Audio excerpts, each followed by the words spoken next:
Malayalam.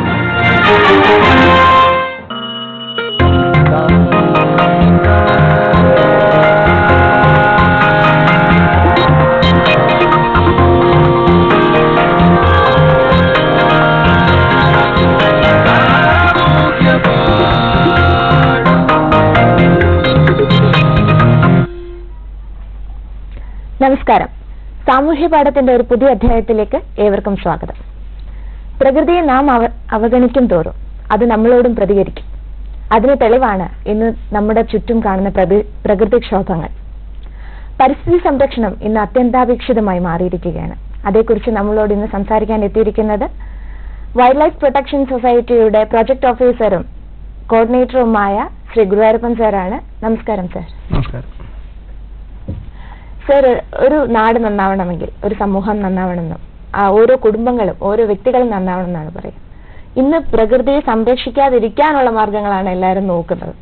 Sir, ഇതിനെങ്ങനെ തടയിടാൻ സാധിക്കും? ഗാന്ധിജി പറഞ്ഞ വാക്കുകൾ ഇപ്പൊ നമുക്ക് സ്വച്ഛ ഭാരത് എന്നുള്ള തലത്തിൽ നമ്മൾ കൂടെ ഇത് കാണണം. ശുചിത്വമാണ് സ്വാതന്ത്ര്യത്തെക്കാൾ പ്രാധാന്യം. അപ്പൊ അങ്ങനെ നോക്കുകയാണെങ്കിൽ ആ ശുചിത്വം നമുക്ക് ഉണ്ടാക്കി തരുന്നത് പ്രകൃതിയിൽ നിന്നാണ്. പ്രകൃതിയാണ് നമുക്കിതെല്ലാം ഒരുക്കി തരുന്നത്. ഇതിലെ ഓരോ ജീവജാലങ്ങളും ഓരോ സസ്യങ്ങളും അതുപോലെ അവിടുത്തെ സാഹചര്യങ്ങളെല്ലാം തന്നെ കൃത്യമായിട്ട് പ്ലാൻ ചെയ്ത് വെച്ചിട്ടുണ്ട്. അത് അതിന്റെ താളത്തിൽ വർക്ക് ചെയ്യുന്ന സമയത്ത് അവിടെ എല്ലാം ഒരു ശുദ്ധമായിട്ടുള്ള ഒരു അന്തരീക്ഷം ഉണ്ടാവും. നമ്മുടെ ആരോഗ്യം അതുപോലെ ശുദ്ധമായിരിക്കും. അപ്പൊ അങ്ങനെ നോക്കുമ്പം ഇതിന്റെ താളം തെറ്റുന്ന സാഹചര്യത്തിൽ ആണ് ഈ പ്രശ്നങ്ങളെല്ലാം വരുന്നത്. ഈ താളം തെറ്റുന്നുണ്ടോ എന്ന് നമ്മൾ അറിയുന്നില്ല. ഈ അറിയാത്ത ഒരു സാഹചര്യത്തിൽ നമ്മളതിനെ കുറിച്ച് മറന്നു പോവുകയും അതിനെ പഠിക്കാനുള്ള ഒരു സാഹചര്യം നമ്മൾ ഉണ്ടാക്കിയെടുത്തില്ലെങ്കിൽ അത് പിന്നീട് ഈ പറഞ്ഞ പ്രശ്നങ്ങളിലേക്ക് അത് വഴിതെളിയിക്കുകയും ചെയ്യും. ശരി, പറഞ്ഞ പോലെ ജലം, വായു, ഭൂമി ഒക്കെ എന്ന് നശിച്ചുകൊണ്ടിരിക്കുകയാണ്. മണ്ണ് പോലും ഊർന്നു പോകുന്നു, ചോർന്നു പോകുന്നു എന്നൊക്കെ പറയുന്നത് അത് എങ്ങോട്ട് എത്തിപ്പെടുന്ന ഒരു ലക്ഷ്യമില്ല. പലരും അതിപ്പോ വയല് വെട്ടി നികത്തിയാണെങ്കിലും വയല് കുഴിച്ചെടുത്തിട്ടാണെങ്കിലും ഒക്കെ ഇതൊക്കെ നശിക്കപ്പെട്ടുണ്ട്. ഇതിനൊക്കെ എന്താണ് ഇതിനൊക്കെ ഒരു മാർഗം? ഇതിനെയൊക്കെ തിരിച്ചു പിടിക്കാൻ എന്താണ് ഒരു അല്ല, യഥാർത്ഥത്തില് ഇത് നഷ്ടപ്പെട്ടു പോകുന്നു എന്ന് വെച്ചാൽ നമ്മുടെ ജീവിത ശൈലിയിൽ വന്ന കുറെ മാറ്റങ്ങളാണ്. നമ്മൾ നിത്യജീവിതത്തിൽ നമ്മളുടെ സ്വന്തം കാര്യങ്ങൾ മാത്രം നേടാൻ വേണ്ടി പരക്കമാഞ്ഞ് ഓടുന്ന സമയത്ത് പ്രകൃതിയിലെ വിഭവങ്ങളെല്ലാം നമ്മൾ ഉപയോഗിച്ചുകൊണ്ടിരിക്കുകയാണ്. ഈ ഉപയോഗിക്കും തോറും അത് നഷ്ടപ്പെടുന്നു അല്ലെങ്കിൽ കുറഞ്ഞുകൊണ്ടിരിക്കുന്നു എന്നുള്ളതോ ഒരു കാലത്ത് ഇത് കിട്ടാതാവുന്നുള്ള ഒരു ബോധം നമുക്കില്ല. അപ്പൊ അങ്ങനെ ഒരു സാഹചര്യത്തിൽ അത് നഷ്ടപ്പെടുന്ന സമയത്ത് നമ്മൾ അസ്വസ്ഥരാകും. അപ്പോൾ ആ കുറവ് വരുന്ന ഘട്ടത്തിൽ നമ്മൾ തീർച്ചയായിട്ടും അതിനു വേണ്ടിയുള്ള മത്സരം നമ്മൾ തുടങ്ങും. മത്സരം തുടങ്ങുമ്പോൾ അത്യാഗ്രഹം വരും. അത്യാഗ്രഹം ആകുമ്പോൾ കൂടുതൽ ഉള്ളത് എടുത്ത് ഉപയോഗിക്കുന്ന ഒരു സ്റ്റേജിലേക്ക് വരും. അങ്ങനെയാണ് ഇന്ന് നഷ്ടം മുഴുവൻ സംഭവിച്ചിട്ടുള്ളത്. ഇത് നമ്മൾ തിരിച്ചറിയുന്ന ഒരു സാഹചര്യത്തിൽ നമ്മുടെ ആവശ്യങ്ങളിൽ എത്രത്തോളം വേണമെന്നുള്ള രീതിയിലേക്ക് നമ്മളൊരു പ്ലാനിങ് കൊണ്ടുവരും. അപ്പൊ അതാണ് നമുക്ക് പ്രകൃതി പരിസ്ഥിതി സംരക്ഷണ മേഖലയുള്ള ആളുകളെല്ലാം ഇത് പറഞ്ഞുകൊണ്ടിരിക്കുന്നത്. അപ്പൊ ആ ഒരു പ്ലാനിങ്ങിൽ എത്രത്തോളം കൂട്ടായ്മ സംഘടിപ്പിക്കാൻ പറ്റുമോ അപ്പൊ ബാക്കി അവശേഷിക്കുന്നതിൽ നിന്ന് നമുക്കത് നിലനിർത്തി എടുക്കാൻ പറ്റും, തിരിച്ചു കൊണ്ടുവരാനും പറ്റും. നഷ്ടപ്പെട്ടത് മുഴുവൻ നമുക്ക് തിരിച്ചു കൊണ്ടുവരാനായിട്ട് പറ്റും. സർ, നമ്മൾ ഈ സ്വന്തം പറമ്പ് ശുചിയാക്കുന്നതല്ലാതെ ചുറ്റും കുറച്ചുകൂടെ നീളത്തിൽ പരിസരം ശുചിയാക്കാൻ ആർക്കും ഒരു താല്പര്യം ഇല്ലാതെ കാണുന്നു. ഇപ്പോ പണ്ട് ഉപയോഗിച്ചുകൊണ്ടിരുന്ന പുഴകളാണെങ്കിലും ചെറിയ അരുവികളാണെങ്കിൽ പോലും ഇന്നത് മുഴുവൻ മലിനീകരണപ്പെട്ടിരിക്കുകയാണ്. അപ്പൊ ഇതിന് എങ്ങനെയാണ് തിരിച്ച് നല്ല ശുദ്ധമായ ജലം കൊണ്ടുവരാൻ എന്താ ചെയ്യേണ്ടത്? അല്ല, ഇത് നേരത്തെ പറഞ്ഞ സങ്കുചിത മനോഭാവമാണ്. ഞാനും എന്റെ വീടും മാത്രമാണെന്നുള്ള നിലയിലേക്ക് വന്നതുകൊണ്ടാണ് ഈ പ്രശ്നം വരുന്നത്. യഥാർത്ഥത്തിൽ നമ്മൾ കുറച്ചുകൂടെ വിശാല മനസ്കതയോടുകൂടി കാണണം. കാരണം നമ്മുടെ നിലനിൽപ്പ് സ്വന്തമായിട്ട് ആണ് എന്നുള്ള ഒരു തോന്നൽ നമുക്കുണ്ട്. ഞാനും എന്റെ ശരീരവും എന്റെ കുടുംബവും എന്റെ മക്കളും എന്നുള്ള നിലയിലേക്ക് മാത്രം ചുരുങ്ങി പോകുമ്പോൾ സ്വന്തം അച്ഛനെയും അമ്മയും വരെ മാറ്റി നിർത്തുന്ന ഒരു അവസ്ഥയിലേക്കാണ് കാര്യങ്ങൾ പോകുന്നത്. അപ്പോൾ നമ്മൾ ഈ കറവ് പറ്റിയ പശുക്കളെ ആർക്കാൻ കൊടുക്കുന്ന പോലെ വയസ്സായ അമ്മമാരെ അച്ഛന്മാരെയും അനാഥാലയങ്ങളിൽ കൊണ്ടുപോകുന്ന പ്രവണത കൂടി വരുന്നുണ്ടല്ലോ. അത് ഏറെക്കുറെ എല്ലാം ഒന്ന് തന്നെയാണ്. ഇവിടെ അറുക്കുന്നില്ല എന്നുള്ളത് മാത്രമേ ഉള്ളൂ, വേറെ രീതിക്ക് അറുക്കുക. അപ്പം ആ മനോഭാവത്തിൽ നിന്ന് മാറിയിട്ട് എന്നെ സംരക്ഷിക്കുന്ന ആളുകളാണ് ഇവർ, അച്ഛനും അമ്മയും. അപ്പം അതിൽ നമ്മളൊന്ന് ഫോക്കസ് ചെയ്ത് കഴിഞ്ഞാൽ ഈ അച്ഛനമ്മ എന്നുള്ളത് നമ്മൾ കുറച്ചുകൂടെ നമ്മുടെ വീടിന്റെ തലത്തിലേക്ക് എത്തുമ്പോഴത്തേക്കും നമ്മുടെ പരിസരവും നമ്മളെ സംരക്ഷിക്കുന്നതാണ് നമുക്ക് തോന്നും. അപ്പൊ എന്റെ വീട്ടിലെ മാലിന്യങ്ങൾ ഞാൻ വെളിയിലേക്ക് എറിയില്ല, അല്ലെങ്കിൽ ഈ പറഞ്ഞ ഇതിനകത്ത് എങ്ങനെ ഇതിനെ നിലനിർത്താൻ പറ്റുന്നുള്ളത് ആലോചിക്കും. അപ്പൊ എന്റെ ഭാഗത്തു നിന്നും മാലിന്യങ്ങൾ പുറത്തു പോകാതിരിക്കാനുള്ള ശ്രമങ്ങൾ നടത്തുമ്പോൾ തൊട്ട് പരിസരത്ത് വേറെ എവിടെയെങ്കിലും ഉണ്ടെങ്കിൽ അത് ശുചിത്വം കൊണ്ടുവരാൻ വേണ്ടിയിട്ടുള്ള ശ്രമങ്ങൾ നമ്മുടെ ഭാഗത്തു നിന്നുണ്ടാവും. സർ, നമുക്കൊരു കോൾ ഉണ്ട്. ഹലോ, സാമൂഹ്യ പാഠത്തിലേക്ക് സ്വാഗതം. ആരാണ്? MK സെൽവരാജാണ്. സാർ എവിടെ നിന്നാണ്? കൊല്ലം ജില്ലയിൽ നിന്ന് തെന്മല. സാർ സംസാരിച്ചോളൂ, സാറുമായിട്ട് സംസാരിച്ചോളൂ. അതെ, ഹലോ, സംസാരിച്ചോളൂ, പറഞ്ഞോളൂ സാർ. അതെ സാർ, ടി വിയിലേക്ക് ശ്രദ്ധിക്കണ്ട, അല്ലാതെ പറഞ്ഞോളൂ. എനിക്ക് പറയാനുള്ളത്, നമ്മുടെ ജില്ലകളിലുള്ള പരിസ്ഥിതിയുടെ പ്രശ്നങ്ങളെന്ന് പറഞ്ഞാൽ ഓരോ കമ്പനികളും ഉണ്ടാക്കിയെടുക്കുന്ന, അതായത് ഹാരിസൺ കമ്പനി പോലുള്ള കമ്പനികളിൽ നിന്നും അത് വളരെ അതിന്റെ ആസെറ്റ് പരമായിട്ടുള്ള മറ്റുള്ള കെമിക്കൽ പരമായിട്ടുള്ള എല്ലാ അതിന്റെ കെമിക്കലെല്ലാം ഒഴുകുന്നത് നമ്മുടെ തോടുകളിലോ ആറുകളിലാണ്. അതെ. അപ്പൊ അതിന്റെ ശുചീകരണപരമായിട്ട് ഒന്നും കമ്പനികൾ പാലിക്കുന്നില്ല.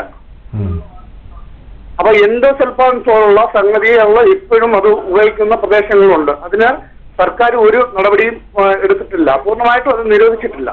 അതെ അതെ. അപ്പൊ ഓരോ കാലഘട്ടങ്ങളിലും ഇതുപോലുള്ള പ്രശ്നങ്ങൾ, മാരകമായ രോഗങ്ങൾ ആണ് ഇപ്പൊ നിലനിൽക്കുന്നത്. ഇപ്പോ വൈറസ് പനി എന്ന് പറയുന്നത് ഇപ്പം കൊല്ലം ജില്ലകളിൽ, ഞങ്ങളുടെ ജില്ലകളിൽ സജീവമായിട്ട് നിലനിൽക്കുന്നു. അപ്പൊ അതിന് കൃത്യമായിട്ടുള്ള പരിചരണം പോലും സർക്കാരിന്റെ ഭാഗത്ത് നിന്ന് അതിന്റെ മരുന്ന് ആരോഗ്യപരമായിട്ടുള്ള ആരോഗ്യത്തിന് കിട്ടുന്നുള്ള ഒരു പരിരക്ഷയും കിട്ടുന്നില്ല. ശരി, എന്താണ് പ്രശ്നം? ചോദ്യം പറയൂ. സംശയം ചോദിച്ചോളൂ. അപ്പം നിലനിൽക്കുന്ന നമുക്ക് ഇപ്പോഴത്തെ പരിസ്ഥിതി പ്രശ്നമായിട്ടുള്ള ബന്ധപ്പെട്ട എല്ലാ കാര്യങ്ങൾക്കും സർക്കാർ ഇപ്പം നിലവാരം പുലർത്തുന്നുണ്ടോ? അതാണ് എന്റെ സംശയം. അതായത് ഒന്ന്, നമ്മൾ ഈ പ്രശ്നങ്ങളെല്ലാം പരിഹരിക്കാനായിട്ട് സർക്കാർ മുൻകൈ എടുക്കണം. ശരിയാണല്ലോ, അതിൽ നമുക്ക് തർക്കമൊന്നുമില്ല. സർക്കാർ മാത്രം വിചാരിച്ചുകൊണ്ട് എല്ലാ കാര്യങ്ങളും നമുക്ക് നടക്കുമോ? അപ്പൊ നമ്മൾ കൂടെ അതിന് ഉത്തരവാദികളല്ലേ? ഈ പ്രശ്നങ്ങൾക്കെല്ലാം ഉത്തരവാദി നമ്മളല്ലേ? കീടനാശിനി ഉപയോഗിച്ച പച്ചക്കറി കഴിക്കുന്നു, അതുപോലെ നമുക്ക് നല്ല നല്ല കളർഫുൾ ആയിട്ടുള്ള ഡ്രസ്സ് വേണം, അതുപോലെ നമ്മുടെ ആഡംബര ജീവിതത്തിന് എല്ലാ വസ്തുക്കളും വേണം. ഇതെല്ലാം നമുക്ക് വേണം. പക്ഷെ ഇതിന്റെ കുറ്റം മുഴുവൻ നമുക്ക് ആരുടെയെങ്കിലും തലയിൽ നമുക്ക് കെട്ടിവെക്കാൻ പറ്റുമോ? അപ്പം നമുക്ക് ഒന്ന് നിയമതലത്തിൽ ഉള്ള സർക്കാരിന്റെ തലത്തിൽ ചില തീരുമാനങ്ങൾ എടുക്കണം. നിയമപരമായിട്ടുള്ള വഴികളിൽ കുറെ നീങ്ങേണ്ടതുണ്ട്. പിന്നെ ഇതുണ്ടാക്കുന്ന പ്രത്യാഘാതങ്ങളെ കുറിച്ച് നമ്മളിപ്പോൾ തിരിച്ചറിഞ്ഞു. ഇപ്പൊ ചേട്ടൻ പറഞ്ഞ പോലെ, ജയരാജേട്ടനല്ലേ പേര്, അപ്പോൾ നിങ്ങൾ തിരിച്ചറിഞ്ഞു. അപ്പോൾ നമ്മൾ ഓരോരുത്തരും തിരിച്ചറിഞ്ഞു കഴിയുമ്പോഴത്തേക്കും ഇത് പരിഹരിക്കാനുള്ള ശ്രമം നമ്മുടെ ഭാഗത്തുനിന്ന് ആദ്യമേ തന്നെ ഉണ്ടാവണം. അപ്പോൾ ഈ ശ്രമം തുടങ്ങി കഴിയുമ്പോഴത്തേക്കും ബാക്കിയുള്ളവരെല്ലാം സഹകരിക്കും. ഇനി അഥവാ നിസ്സഹകരണം വരുന്നുണ്ടെങ്കിൽ നമ്മൾ കൂട്ടായ്മയോടുകൂടി അതിനെ നേരിടണം. അങ്ങനെ നമുക്ക് പരിഹരിക്കാൻ പറ്റുള്ളൂ. ഇപ്പോൾ പാലക്കാട് എൻഡോസൾഫാൻ പ്രശ്നം മുതലമടയിൽ വന്ന സമയത്ത് പൂമ്പാറ്റകളുടെ കൂട്ടമരണമാണ് അതിനകത്ത് ആദ്യം കണ്ണിൽപ്പെട്ടത്. അപ്പോൾ അത് പരിഹരിക്കാൻ വേണ്ടിയിട്ട് ഇറങ്ങുമ്പോഴത്തേക്കും നമ്മുടെ പത്രമാധ്യമ സുഹൃത്തുക്കളും അതുപോലെ സാമൂഹ്യ മേഖലയിൽ പ്രവർത്തിക്കുന്ന ആളുകളെല്ലാം ഒന്നിച്ചുകൂടി ജില്ലാ കളക്ടറെ കാണാനുള്ള അവസരമുണ്ടായി, അതുപോലെ കൃഷി വകുപ്പിനെ കാണാനുള്ള അവസരമുണ്ടായി. ജില്ലാ ഭരണസമിതി കൂടി 10 ദിവസം കൊണ്ട് ഈ പ്രശ്നം വന്ന് 10 ദിവസം കൊണ്ട് നിരോധിച്ചുകൊണ്ട് ഉത്തരവിറക്കി. അപ്പോൾ ആ സമൂഹം ഒറ്റക്കെട്ടായി ഏറ്റെടുക്കുന്ന സമയത്ത് എത്ര വലിയ പ്രശ്നമാണെങ്കിൽ പരിഹരിക്കാനായിട്ട് സാധിക്കും. അപ്പോൾ നമുക്ക് സർക്കാർ നമ്മൾ ഒന്നിച്ചു കൂടി ആണ് നമുക്ക് പരിഹാരം കാണേണ്ടത്. അതിനുവേണ്ടി നമ്മൾ ഒന്നുകൂടെ ശ്രദ്ധിക്കണം. അപ്പോൾ തീർച്ചയായിട്ടും ഏത് പ്രശ്നത്തിനും ഒരു പരിഹാരമുണ്ട്.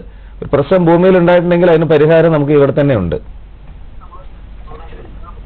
വിളിച്ചതിന് നന്ദി സർ. ഈ എൻഡോസൾഫാനുമായിട്ട് ബന്ധപ്പെട്ട് തന്നെ പറയാം, ഇപ്പൊ കീടനാശിനിയുടെ ഉപയോഗം ഒരുപാട് നടക്കുന്നുണ്ട്. അതുപോലെ തന്നെ പുല്ല് പോലും വെട്ടി മാറ്റുന്നതിന് പകരം അതിനെ പോലും വിഷം തെളിയിച്ച് നശിപ്പിക്കുന്ന, അതിനോട് സാറിന് എന്താണ് പറയാനുള്ളത്? അതൊരു നല്ല മാർഗമാണോ? അല്ല, നല്ല മാർഗമല്ല. നമുക്ക് എല്ലാവർക്കും അറിയുന്ന ഒരു കാര്യമാണ്. കാരണം കീടനാശിനി അല്ല, ഇത് കൊല്ലുക എന്നുള്ളതാണല്ലോ അതിന്റെ സൈഡ്, അല്ലേ? ജനോസൈഡാണ് ശരിക്കും. മണ്ണിനെ എത്രത്തോളം അത് ബാധിക്കുന്നുണ്ട്? മണ്ണിനെ മാത്രമല്ല, നമ്മൾ കീടനാശിനികളെല്ലാം തന്നെ, കീടനാശിനി ആയാലും കളനാശിനി ആയാലും, നിങ്ങൾ പറഞ്ഞത് കളനാശിനിയെ കുറിച്ചിട്ടാണ്. റോഗർ പോലുള്ള ഒരുപാട് റൗണ്ടപ്പ് കുറെ കളനാശിനികളുണ്ട്. ഈ ഒരു സംസ്കാരം വന്നത് തന്നെ നമുക്ക് പെട്ടെന്ന് നമുക്ക് കുറഞ്ഞ ചെലവിൽ പ്രശ്നങ്ങൾ പരിഹരിക്കുക എന്നുള്ള ഒരു ചിന്തയുടെ പുറത്താണ് ഇത് വരുന്നത്. പിന്നെ തൊഴിലാളികളെ കിട്ടില്ല എന്നുള്ള ഒരു ക്ഷാമം പറയുന്നുണ്ട്. പക്ഷെ അതൊരു വലിയൊരു പ്രശ്നമായിട്ട് എനിക്ക് തോന്നിയിട്ടില്ല. അപ്പോൾ കുറഞ്ഞ ചെലവിൽ നമുക്ക് പ്രശ്നപരിഹാരത്തിന് വേണ്ടി നമ്മൾ തേടുന്ന സമയത്ത് ഈ പറഞ്ഞ മാർക്കറ്റിൽ കിട്ടുന്ന ഈ പറഞ്ഞ വിഷവസ്തുക്കൾ ഉപയോഗിച്ചുകൊണ്ട് പരിഹാരത്തിന് വേണ്ടി നമ്മൾ മുന്നോട്ട് പോവുകയാണ്. പക്ഷെ ഇത് നമ്മൾ ചെയ്യുന്ന സമയത്ത് ഈ ചെയ്യുന്ന വ്യക്തിക്ക് ഉണ്ടാകുന്ന പ്രശ്നങ്ങളെക്കുറിച്ച് അദ്ദേഹം മനസ്സിലാക്കുന്നില്ല. ഇത് ചെയ്ത് കഴിയുമ്പോഴത്തേക്കും അദ്ദേഹം തെളിക്കുന്ന സ്ഥലത്തെ മണ്ണിന്റെ അവസ്ഥയ്ക്ക് എന്ത് സംഭവിക്കുന്നു, ആ വെള്ളം എത്രത്തോളം മലിനമാകുന്നു, ആ വെള്ളം എവിടെയെല്ലാം പോകുന്നു, ആ പോകുന്ന സ്ഥലത്ത് മണ്ണിൽ ഇറങ്ങുന്ന സമയത്ത് അവിടുത്തെ ചുറ്റുപാടുള്ള കുളങ്ങളും കിണറുകളിൽ ഇതിന്റെ വിഷാംശം ഉണ്ടാകുന്നു, അതിനെക്കുറിച്ച് തിരിച്ചറിയുന്നില്ല. പിന്നെ മണ്ണിന്റെ ഫലപുഷ്ടം നഷ്ടപ്പെടുന്നുണ്ട്. ഇപ്പൊ മണ്ണിനകത്തെ പാടത്തൊക്കെ നോക്കിക്കഴിഞ്ഞാൽ നമുക്ക് ഞണ്ടും അതുപോലെ മറ്റേതൊന്നും ഒന്നും കാണുന്നില്ല. ഞങ്ങളുടെ നാട്ടില് കള്ളാൻ പോടുന്ന പറയാ, കാലറിയാതെ അതിനകത്ത് വീണ് കഴിഞ്ഞാൽ വലിയ ബുദ്ധിമുട്ടുണ്ടാവും. അപ്പോൾ അത്തരത്തിൽ ഞണ്ടുകളൊന്നും കാണാത്തൊരു സ്റ്റേജിലേക്ക് പോയിക്കൊണ്ടിരിക്കുകയാണ്. അപ്പൊ ഇതൊക്കെ നമ്മൾ തിരിച്ചറിയുമെന്ന് എപ്പോഴാന്ന് വെച്ച് കഴിഞ്ഞാൽ ഉൽപാദനം കുറയുന്ന സമയത്താണ്. ഇപ്പോൾ ബഹുരാഷ്ട്ര കുത്തക കമ്പനികളെല്ലാം തന്നെ അവർ തന്നെയാണ് കീടനാശിനി ഉണ്ടാക്കുന്നത്, അവർ തന്നെ വളം ഉണ്ടാക്കുന്നത്. ഇത് നമ്മുടെ നാട്ടിലെ നമ്മൾ സാധാരണ രീതിയിൽ പറയുകയാണെങ്കിൽ മന്ത്രിമാരെയോ ഉദ്യോഗസ്ഥന്മാരെയോ ശാസ്ത്രന്മാരെയോ എല്ലാം കയ്യിലെടുത്തു കഴിഞ്ഞാൽ അവരിത് പ്രൊമോട്ട് ചെയ്തോളെന്നാണ് പറയുന്നത്. എങ്ങനെയാ അതിന്റെ കെമിസ്ട്രി മെക്കാനിസം എനിക്ക് അറിഞ്ഞുകൂടാ. പക്ഷെ അങ്ങനെ ഏതെങ്കിലും വിധേന ഇവിടെ എത്തിക്കഴിഞ്ഞാൽ ഈ സാധനം പിന്നെ നാട്ടുകാർ മുഴുവൻ ഇതിന്റെ പുറകിലായി കഴിയുമ്പോഴത്തേക്കും നാട് മുഴുവൻ നശിച്ചു കഴിഞ്ഞു, ഉൽപാദനം കുറഞ്ഞു കഴിഞ്ഞു. കുറയുമ്പോഴത്തേക്കും വീര്യം കൂടിയ സാധനങ്ങൾ വീണ്ടും വരും. പിന്നെ ഇവന്റെ വിത്തുകൾ വരെ ഉപയോഗിക്കുന്ന സ്റ്റേജിലേക്കായി. അപ്പോൾ നമ്മുടെ നാടിനെ മുഴുവനും വിദേശികൾക്ക് വേണ്ടിയിട്ട് പ്രത്യേകിച്ച് ഒരു 4 കമ്പനികൾ പറയുന്നുണ്ട്. ബെയർ, ഡ്യൂപൗണ്ട്, സിഞ്ചൻഡ, മൊൺസാൻഡോ, ഈ 4 കമ്പനികളാണ് ഈ കീടനാശിനിയും ഇതിന്റെയൊക്കെ ഉൽപാദകർ. നമുക്ക് വീണ്ടും ഒരു കോൾ ഉണ്ട്, അതിലേക്ക് പോയിട്ട് തിരിച്ചു വരാം. ഹലോ, നമസ്കാരം. ആരാണ്? ഹലോ, സാമൂഹ്യ പാഠത്തിലേക്ക് സ്വാഗതം. ആരാണ്? ഞാൻ നെറ്റേറ്റിനാ വിളിക്കുന്നത്. എന്റെ പേര് നാരായണൻ നായിഡു എന്നാണ്. സാറുമായിട്ട് സംസാരിച്ചോളൂ. പറയൂ സാർ. ഞാൻ നെറ്റേറ്റിനാ വിളിക്കുന്നത്. ഞാൻ പറയാൻ ഉദ്ദേശിക്കുന്നത്, ഈ സാറിന് നമ്മളെ എല്ലാ നാട്ടിൻ ദിവസവും കണ്ടുവരുന്ന ഒരു കാര്യം എന്ന് പറയുന്നത്, ഈ റോഡ് സൈഡിൽ ഇഷ്ടം പോലെ വീടുകൾ വന്നിട്ടുണ്ട്. വീടുകളിൽ നിന്ന് മിക്ക വീടുകളിൽ നിന്നും ഈ വേസ്റ്റ് വാട്ടർ കംപ്ലീറ്റ് ഈ ഓടയിലേക്കാണ് തുറന്നു കൊടുക്കുന്നത്. അതെ. അപ്പൊ ഇതെന്ന് പറയുന്നത് സാറിന് പണ്ടൊക്കെ നമ്മുടെ നാടുകളിലൊക്കെ കെമിക്കൽ എന്ന് പറയുന്നത് സാറിന് വീട്ടിൽ നിന്ന് പോകാറില്ല. സാറിന് കുളിമുറി എന്നുള്ള സോപ്പുകളോ മറ്റുള്ള മാത്രം. ഇപ്പൊ അങ്ങനെയല്ല, കാരണം വീടുകളിൽ ഒരുപാട് കെമിക്കൽ ഉപയോഗിക്കുന്നുണ്ട്. അപ്പൊ ഇത്തരം ഈ വേസ്റ്റുകൾ ഇങ്ങനെ വന്ന് ഇതെല്ലാം കൂടെ ഓട വഴി നദിയിലേക്ക് ഇറങ്ങി അവിടെ നിന്ന് പിന്നെ നമ്മളെ കുടിവെള്ള സ്രോതസ്സുകളിലേക്ക് ഇറങ്ങി ഒരുപാട് കെമിക്കൽസ് കലർന്നുണ്ട്. പ്രത്യേകിച്ച് നമുക്ക് തന്നെ ഈ അരുവിക്കര ഡാമൊക്കെ ഉണ്ടല്ലോ, അപ്പൊ അവിടെയൊക്കെ ഒരുപാട് കെമിക്കൽസ് വന്ന് ആ വെള്ളമാണ് നമ്മൾ കുടിക്കുന്നത്. അപ്പൊ ഇതിന് കേരളം ഒറ്റക്കുള്ള ഒരു പ്രശ്നമാണിത്. ഇതിനൊരു പരിഹാരം ഉണ്ടെങ്കിൽ സർക്കാർ തലത്തിൽ ചെയ്യാൻ പറ്റില്ലേ? അതായത് ഇത് നമുക്ക് വീട്ടിൽ നിന്ന് വരുന്ന പരിഹാരം നമ്മൾ വീട്ടുകാർ തന്നെ ചെയ്യുന്നതാണ് നല്ലത്. ഇത് സർക്കാർ നമുക്ക് എന്ത് ചെയ്യാൻ പറ്റുന്നുള്ള കാര്യം നമുക്ക് ആലോചിക്കാവുന്ന ഒരു കേസാണ് സർക്കാരിന്റെ തലത്തിൽ നിന്ന്. പക്ഷെ നമുക്ക് നമ്മുടെ അറിവില്ലായ്മയെ കുറച്ചുകൂടെ ശരിയാക്കി തരാൻ പറ്റും. പക്ഷെ ഇപ്പൊ ചേട്ടൻ പറഞ്ഞു വെച്ച് നോക്കുന്ന സമയത്ത് നമ്മുടെ വീട്ടിൽ നിന്ന് വെളിയിലേക്ക് പോകുന്നത്. അപ്പൊ നമുക്ക് കുളിക്കാൻ വേണ്ടിയിട്ട് സോപ്പ് ഇത്രത്തോളം വാരി വെച്ച് ദേഹം മുഴുവൻ തേക്കേണ്ട കാര്യമുണ്ടോ എന്ന് ആലോചിക്കണം. സോപ്പ് ഇല്ലാതെ കുളിച്ച കാലമായിരുന്നു നേരത്തെ. കാരണം കുളമൊക്കെ ഉണ്ടെങ്കിൽ കുളത്തിൽ പോയിട്ട് നീന്തി കുളിച്ചു കഴിഞ്ഞാൽ തന്നെ വേറെ ഒന്നും ആവശ്യമില്ല. തോർത്തെടുത്ത് തുടച്ചു കഴിഞ്ഞാൽ അഴുക്ക് മുഴുവൻ പോകും. കാരണം ഈ പഞ്ചഭൂതങ്ങൾ എന്ന് പറയുന്നതുണ്ടല്ലോ, ഈ സൂര്യപ്രകാശം, അതുപോലെ വായു, വെള്ളം, ഇങ്ങനെ പറയുന്നുണ്ട്. അപ്പൊ നമുക്ക് വെള്ളം, വായു, മണ്ണ്, സൂര്യപ്രകാശം അല്ലെങ്കിൽ ആകാശം, ഇതിനെല്ലാം സ്വയം ശുദ്ധീകരിക്കാനുള്ള ഒരു ശേഷിയുണ്ട്. അപ്പോൾ വെള്ളത്തിൽ കുറച്ച് മാലിന്യം കലർന്നു കഴിഞ്ഞാലും ചുരുങ്ങിയ സമയം കൊണ്ട് അതിനെ മാലിന്യത്തിനെ അത് അല്ലാതാക്കി മാറ്റാനുള്ള കഴിവ് അതിനകത്തുണ്ട്. ഇപ്പൊ മാലിന്യം നമുക്ക് കുറച്ച് വെയിലിനകത്ത് വെച്ച് കഴിഞ്ഞാലും പെട്ടെന്ന് അത് മാലിന്യം അല്ലാതായിട്ട് മാറും.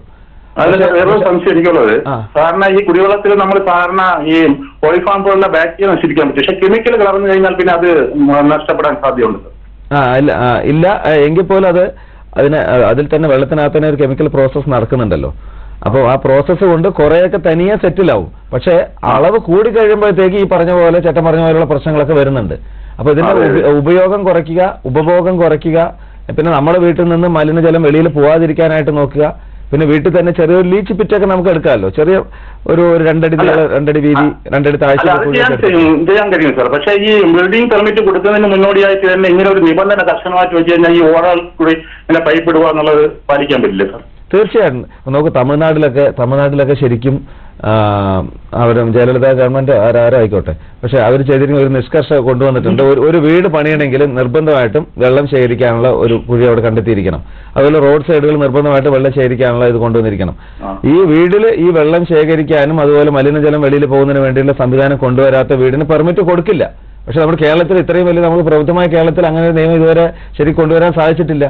അപ്പൊ അത് കൊണ്ടുവന്നു കഴിഞ്ഞാൽ തന്നെ ഏറെക്കുറെ കുറച്ചൊരു കമ്പൽഷൻ ആണെങ്കിൽ പോലും നമ്മുടെ ഭാഗത്ത് നിന്ന് മാലിന്യം വെളിയിൽ പോകാതിരിക്കാനുള്ള ഒരു അവസരമാണ്. നമ്മുടെ സ്വന്തം വീട്ടിൽ ഈ കാര്യം ചെയ്ത് ശീലിച്ചുകൊണ്ടിരിക്കുന്നുണ്ട്. അപ്പൊ അതുകൊണ്ട് തന്നെ നമുക്ക് വെളിയിൽ ധൈര്യമായിട്ട് ഇത് പറയാം. ഒരു 2 അടി നീളം, 2 അടി വീതി, 2 അടി താഴ്ച, അല്ലെങ്കിൽ 3 അടി 4 അടി താഴ്ചയിൽ എടുത്തിട്ട് വീട്ടിൽ ആവശ്യമില്ലാത്ത കല്ലൊക്കെ എടുത്ത് വേസ്റ്റ് കല്ലൊക്കെ അതിനകത്ത് ഇടുക.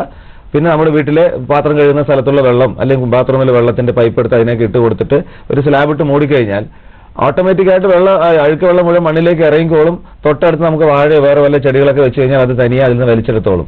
മാലിന്യം അല്ലാതായി മാറുകയും ചെയ്യും. നമുക്ക് സ്വാദിഷ്ടമായുള്ള ഭക്ഷണം നമുക്ക് അതിനകത്ത് നിന്ന് ശേഖരിക്കുകയും ചെയ്യാം. എല്ലാ വീടുകളും ചെയ്യേണ്ടതാണത് ശരിക്കും. അത് നമുക്ക് ശീലിക്കാമല്ലോ. ശരി സാർ, ശരി. ശരി, താങ്ക് യു. സാർ, ഇപ്പൊ അദ്ദേഹം പറഞ്ഞത് പ്രകൃതി സ്വയം ശുദ്ധീകരിക്കുന്ന ഒരു കാര്യത്തെ കുറിച്ചാണ്. സാർ, ഇതിന് വേണ്ടത്ര ബോധവൽക്കരണം നടന്നിട്ടുണ്ടോ നമ്മുടെ നാട്ടില്? ഇത് നമ്മളിൽ നിന്ന് തുടങ്ങണം. ഒന്ന്, നമുക്കിത് സ്വയം ബോധം വരും. ഇതിപ്പോ നമ്മൾ പ്രകൃതിയിൽ നിന്നും വിട്ടു മാറി നിൽക്കുമ്പോഴാണ് ഈ പ്രശ്നങ്ങൾ മുഴുവൻ ഉണ്ടാവുക. നമ്മുടെ ജീവിത രീതിയും ക്രമങ്ങളെല്ലാം തന്നെ ഈ വെളിയിൽ കാണുന്ന ഒരു മായാലോകം എന്ന് പറയാൻ പറ്റില്ല, എങ്കിലും നമ്മുടെ നാട്ടിൻപുറത്ത് നാടോടുമ്പോൾ നടുവേ ഓടുന്ന ആ ഒരു സാഹചര്യത്തിലാണെങ്കിൽ ഇത് അറിയാൻ കുറച്ച് ബുദ്ധിമുട്ടുണ്ട്. നമ്മുടെ വീടും പരിസരത്തൊക്കെ നമുക്ക് കുറച്ച് രാവിലെ നേരത്തെ എണീറ്റ് കുറച്ച് നടക്കാനോ അല്ലെങ്കിൽ അവിടെ വീട്ടിൽ ചെറിയ പണികളൊക്കെ ചെയ്യുന്ന സമയത്ത് മനസ്സിലാക്കേണ്ട കാര്യങ്ങളേ ഉള്ളൂ. കർഷകരോട് ചോദിച്ചാൽ അവർ സുഖമായിട്ട് പറഞ്ഞുതരും എന്താ ചെയ്യേണ്ടതെന്നുള്ള കാര്യം.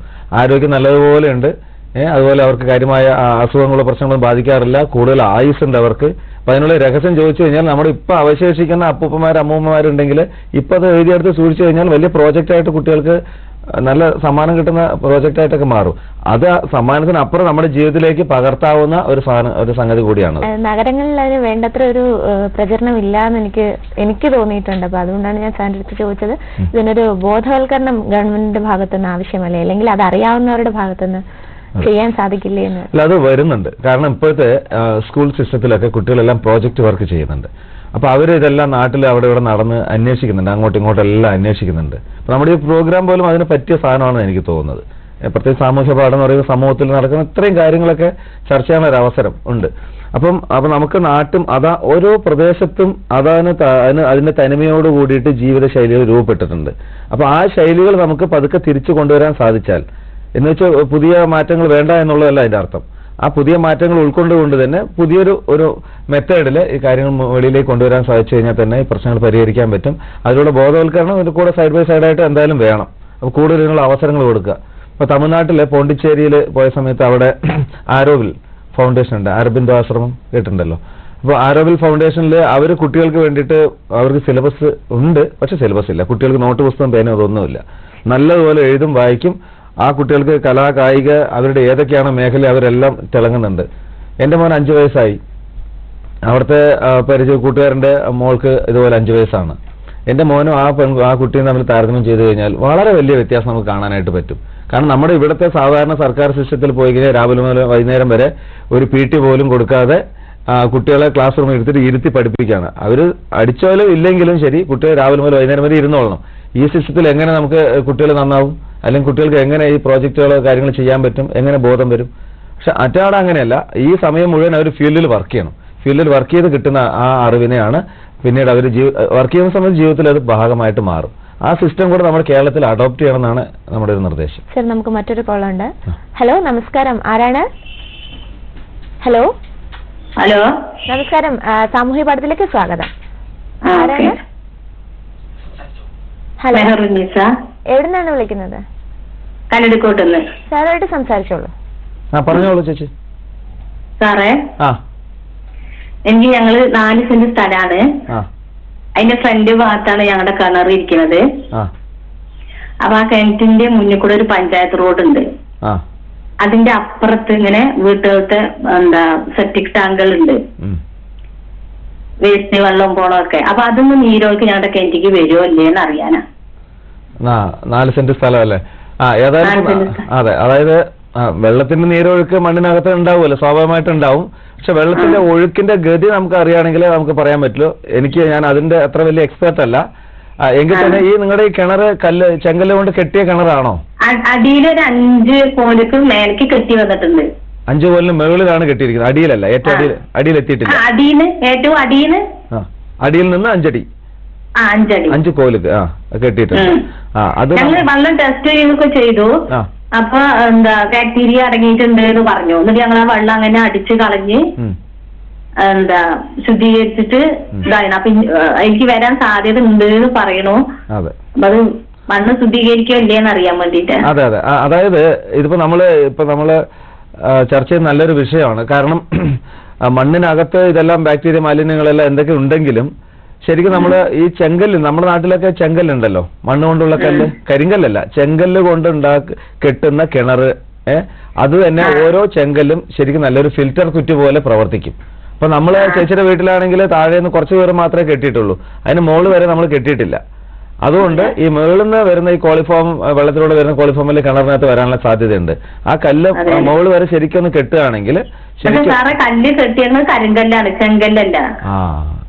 അത് കരിങ്കല്ല് മാറ്റിയിട്ട് നമ്മൾ ചെങ്കല്ലിലേക്ക് ചെയ്യാൻ പറ്റിയാൽ ഏറ്റവും നല്ലത്. കാരണം ഈ ഓരോ ചെങ്കല്ലും ശരിക്കും നല്ലൊരു ഫിൽറ്റർ കുറ്റിയാണ്. അതിന് ഒരു ലെയറിന് പകരം രണ്ട് ലെയർ വെച്ച് കഴിഞ്ഞാൽ വളരെ ഭംഗിയായി. അപ്പൊ നമുക്ക് പഴയ കിണറൊക്കെ നോക്കിക്കഴിഞ്ഞാൽ കളർ ചിലപ്പോൾ കറുത്ത കളറായി മാറിയിട്ടുണ്ടാവും. ആ കറുത്ത കളറാണെങ്കിൽ വെള്ളത്തിനൊക്കെ ചിലപ്പോൾ അഴുക്കൊക്കെ രുചി വ്യത്യാസമൊക്കെ വരുന്നുണ്ടാവും. ആ കിണറുകൾ നമ്മൾ നിർദ്ദേശിക്കുന്നത് വെച്ചാൽ ആ കല്ലെടുത്ത് മാറ്റുന്നു, പുതിയ കല്ല് വെക്കുന്നു. അതിനുവേണ്ടി കിണർ മൂടേണ്ട കാര്യമൊന്നുമില്ല. ആ കല്ലിൽ ഈ അഴുക്കെല്ലാം ശേഖരിച്ച് അവിടെ നിൽക്കും. അപ്പോൾ വെള്ളം നമുക്ക് നല്ല തെളിഞ്ഞ വെള്ളം കിട്ടും.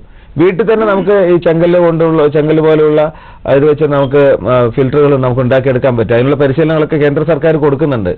ഒരു 10 ദിവസം നിന്ന് കഴിഞ്ഞാൽ ബാംഗ്ലൂരൊക്കെ പോയി കഴിഞ്ഞാൽ ട്രെയിനിങ് കിട്ടും. നമ്മൾ വീട്ടിൽ തന്നെ ചെങ്കല്ലും മണലും അതുപോലെ ഉമിക്കരിയും വെച്ചുകൊണ്ട് നല്ല ഫിൽറ്ററുകൾ നമുക്ക് വീട്ടിൽ ഉണ്ടാക്കിയെടുക്കാനുള്ള സംവിധാനമുണ്ട്. ഒരു 400-500 രൂപയ്ക്ക് നമുക്ക് ഉണ്ടാക്കിയെടുക്കാൻ പറ്റും. ഏതായാലും വീട്ടിൽ ചെറിയൊരു വാട്ടർ പ്യൂരിഫയർ ഈ വൻകിട കുത്തക കമ്പനികളുടെ അല്ല ഞാൻ ഉദ്ദേശിച്ചത്. നമ്മുടെ നാട്ടു രീതികൾ ഉപയോഗിച്ചിട്ടൊക്കെ ചെയ്ത് ശീലിക്കുക. ഇവിടെ കല്ല് വെച്ചൊന്ന് കെട്ടിക്കോളൂ. ഈ കരിങ്കല്ല് മാറ്റിയിട്ടേ പൈസ കിട്ടുന്ന സമയത്ത് കുറേശ്ശെ അത് കെട്ടിയിട്ട് നല്ലൊരു ഇതാക്കി മാറ്റിയെടുക്കും. എന്തായാലും അതിനുവേണ്ടി കിണർ മൂടേണ്ട കാര്യമില്ല. ശരി, വിളിച്ചതിന് വളരെ നന്ദി. സർ, മറ്റൊരു സംശയമുള്ളത്, ഇപ്പൊ ഇദ്ദേഹം പറഞ്ഞതുപോലെ തന്നെ ഇപ്പൊ കിണറുകൾ മൂടണമെന്നുള്ളൊരു സംശയം. ഒരുപാട് ജലസ്രോതസ്സുകളുള്ള ഒരു നാടാണ് കേരളം. പക്ഷെ ഇപ്പൊ എല്ലാം അടച്ചു മൂടി വരികയാണ്. പ്രത്യേകിച്ചും കുളങ്ങളൊക്കെ ശുദ്ധീകരിക്കാൻ ആളില്ലാതെ അല്ലെങ്കിൽ ശുദ്ധീകരിക്കപ്പെടാൻ താല്പര്യമില്ലാതെ കിടക്കുന്ന ഒരു സമ്പ്രദായമാണ് ഇപ്പൊ കണ്ടുവരുന്നത്. അപ്പൊ അതിന് എന്താണ് ചെയ്യാൻ പറ്റുക നമുക്ക്? ഇപ്പം നമുക്ക് പ്രത്യേകിച്ച് പാലക്കാട് ജില്ല എന്ന് വെച്ചാൽ കുളങ്ങളുടെ നാടാണെന്ന് അറിയപ്പെടുന്നത്. ആ കുളങ്ങളെല്ലാം നികത്തപ്പെട്ടുകൊണ്ടിരിക്കുന്നു. കുളങ്ങൾക്ക് മുകളിൽ ബാറുകൾ വരുന്നു. അതാണ് രണ്ടും വെള്ളമാണല്ലോ നാട്ടിൻ ഭാഷയിൽ പറയുകയാണെങ്കിൽ. പക്ഷെ നമ്മുടെ സംസ്കാരം തന്നെ മാറി മറിക്കുന്ന ഒരു അവസ്ഥയിലേക്ക് അത് കൊണ്ട് എത്തിച്ചു കഴിഞ്ഞത്. അപ്പോൾ കുളങ്ങൾ നഷ്ടപ്പെടാനുള്ള ഒരു കാരണം കുളങ്ങൾ ആളുകൾ ഉപയോഗിക്കുന്നില്ല എന്നുള്ള ഇതാണ്. കുളങ്ങൾ ഉപയോഗിക്കാതിരിക്കാനുള്ള ഒരു പ്രധാനപ്പെട്ട കാരണം എനിക്ക് തോന്നിയിട്ടുള്ളത് നമ്മുടെ സർക്കാരിന്റെ പല സ്കീമുകളും കൊണ്ട് തന്നെയാണ്. കുളത്തിന് ചുറ്റും കല്ല് കെട്ടി തിരിക്കുന്നു. ആളുകൾക്ക് തൊഴിൽ കൊടുക്കാനുള്ള പേരിൽ കുളത്തിന് ചുറ്റും കല്ല് കെട്ടി തിരിച്ചു കഴിഞ്ഞാൽ കുളത്തിന്റെ സ്വാഭാവികത നഷ്ടപ്പെടും. വെള്ളത്തിന് നേരത്തെ പറഞ്ഞ ഈ സ്വയം ശുദ്ധീകരണ ശേഷി നഷ്ടപ്പെടും. വെള്ളത്തിനകത്ത് ഓക്സിജന്റെ അളവ് എത്രത്തോളം കൂടുന്നോ അത്രത്തോളം വെള്ളം ശുദ്ധമായിരിക്കും. അപ്പൊ അതിന് കല്ല് കെട്ടി തിരിച്ചു കഴിഞ്ഞാൽ ഓക്സിജന്റെ അളവ് കുറയും. കാരണം മറ്റേതാകുമ്പോൾ ചെടികളെല്ലാം ചുറ്റും വലയം ചെയ്ത് നിൽക്കുകയാണ്.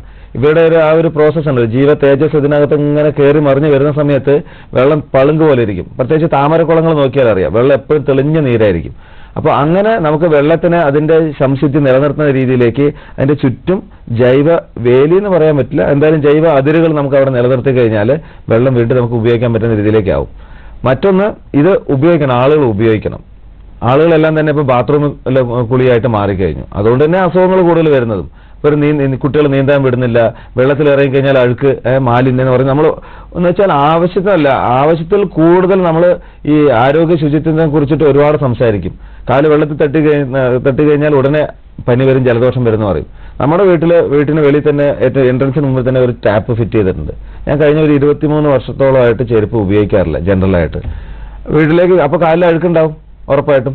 നമ്മൾ വീട്ടിൽ കയറുന്ന സമയത്ത് കാല് കഴുകിയിട്ടാണ് വീട്ടിൽ കയറുന്നത്. അതിനുവേണ്ടി മാത്രമാണ് ടാപ്പ് വെച്ചിരിക്കുന്നത്. മറ്റു പല ആവശ്യങ്ങൾ ഉപയോഗിക്കുകയും ചെയ്യും.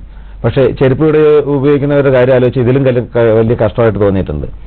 കാരണം ചെരുപ്പിൽ അഴുക്ക്, ആ ചെരുപ്പ് കഴുകുമില്ല, ഇതിന്റെ മുകളിൽ തന്നെ ഇട്ട് കാലും വെച്ച് ഇങ്ങനെ കാലങ്ങളോളം നടന്നിട്ട് ഈ ചെരുപ്പ് അഴിച്ചു വെച്ചിട്ട് ഈ കാല് വിട്ട് ഉള്ളിലേക്ക് പോകും.